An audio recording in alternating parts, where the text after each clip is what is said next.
जय हिंद दोस्तों, नमस्कार। कैसे हैं आप सब? आशा करता हूं कि आप सब ठीक होंगे। चलिए, आज का जो हमारा क्वेश्चन दिया गया है वह अम्ल, क्षार और लवण से क्वेश्चन दिए गए हैं। अम्ल, क्षार और लवण को हम पढ़ चुके थे।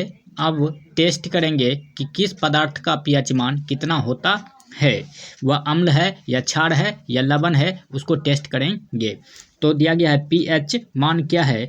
शब्द पीएच में पी का क्या अर्थ है। तो दोस्तों, किसी विलयन में हाइड्रोजन आयन की सांद्रता के ऋणात्मक लॉग को दोस्तों पीएच मान कहा जाता है। ऋणात्मक लॉग को दोस्तों क्या कहा जाता है? पीएच मान। उस विलयन का पीएच मान कहा जाता है। तो पीएच बराबर क्या होता है? Minus log hydrogen ion. Minus log hydrogen ion अर्थात ये जो पीएच में पी का जो अर्थ है दोस्तों, पी का अर्थ जो होता है वो पोटेंज होता है। क्या होता है? पोटेंज मतलब शक्ति।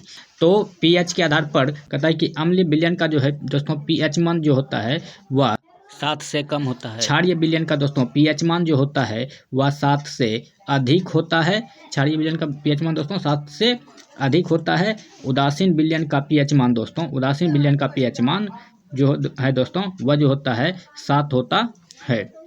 उदासीन विलयन का पीएच मान दोस्तों 7 होता है।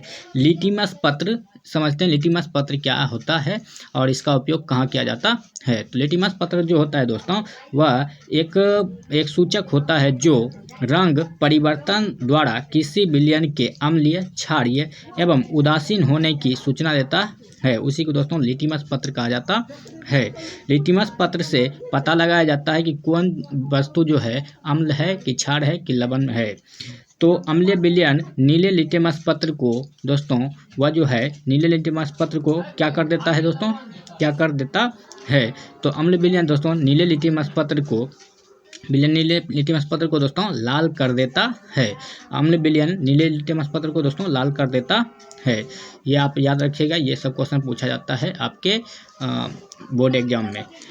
हमारा अगला क्वेश्चन दिया गया है दोस्तों, कहता है क्षारीय विलयन लाल लिटमस पत्र को क्या कर देता है? क्या कर देता है दोस्तों? तो क्षारीय विलयन लाल लिटमस पत्र को दोस्तों नीला कर देता है। नीला कर देता है। उदासीन विलयन का लिटमस पत्र पर क्या प्रभाव पड़ता है दोस्तों? उदासीन विलयन का लिटमस पत्र पर दोस्तों कोई प्रभाव नहीं पड़ता है। कोई भी प्रभाव नहीं पड़ता उदासीन विलयन का, ठीक ना, क्योंकि उदासीन विलयन का पीएच मान 7 होता है, तो इसीलिए उसका कोई प्रभाव नहीं पड़ता है। दोस्तों, एक चीज़ आप जरूर ही याद कर लीजिएगा कि अम्ल और क्षार में क्या अंतर है, क्योंकि ये क्वेश्चन बहुत बार पूछा गया है कि अम्ल और क्षार में क्या अंतर होता है। तो क्वेश्चन बहुत इंपॉर्टेंट है, वीवीआई है, इसको आप अवश्य ही याद करके जाइएगा। अम्ल और क्षार में क्या अंतर है दोस्तों? अम्ल और क्षार में निम्नलिखित अंतर है या निम्न अंतर है, ऐसे करके लिख लीजिएगा। उसके बाद एक बार अम्ल लिखिएगा, दूसरे और क्षार लिखिएगा, ठीक ना। उसके बाद एक एक करके अंतर गिनाते जाएंगे। चलिए, अम्ल जो होता है दोस्तों यह स्वाद में खट्टा होता है। क्षार जो होता है दोस्तों ये स्वाद में कड़वा होता है। इसका पीएच मान 7 से कम होता है। इसका पीएच मान दोस्तों 7 से अधिक होता है, ठीक ना।